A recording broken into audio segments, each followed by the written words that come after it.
मियाँ बीवी के मसाइल में एक आम दिक्कत जो शोहर को होती है वो ये है कि बीवी की ऐसी डिमांड करना जो आदमी के बजट से बाहर हो। बहुत आम दिक्कत है। भाई अब समझ लीजिए एक आदमी की जो इतना पैसा नहीं है कि वो बड़े से बढ़िया महंगे से महंगे कपड़े खरीद ले, लेकिन औरत को चाहिए महंगा कपड़ा, बीवी को महंगे कपड़े चाहिए, तो कहाँ से लाएगा बताइए।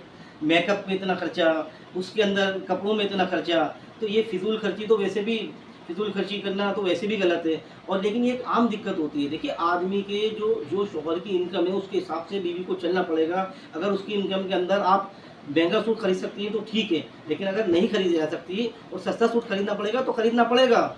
वो क्या कहाँ से लाएगा। यही वजह है कि फिर शोहर जो है वो डिप्रेशन में जाता है और वो फिर हलाल और हराम इनकम को नहीं देखता। उसे क्या, अरे मेरे घर में देना है मुझे, फिर वो जहाँ से इनकम आती है उस इनकम को लेने लगता है। हराम हलाल का फ़र्क खो देता है और वो औरत को तो मिल जाता है अच्छे से अच्छा कपड़ा, लेकिन वो हलाल हराम इनकम से उनका पूरा घर तबाह हो जाता है। जब हराम माल हमारे जिस्म में जाएगा तो ना हम हक हलाल को समझ पाएंगे, गुनाहों के अंदर हम और डूबते जाएंगे। तो हराम माल से तो वैसे भी हमारा मामला ख़राब हो जाएगा। लेकिन जब औरत समझेगी इस चीज़ को कि भाई जितनी इनकम है उस चीज़ का मैं उस चीज़ के अंदर मैं खुश रहूँ और जितनी इनकम में गुजारा हो रहा है उसी में करूँ, तो शोहर भी हलाल माल की तरफ झुकेगा और हराम माल से दूर रहेगा।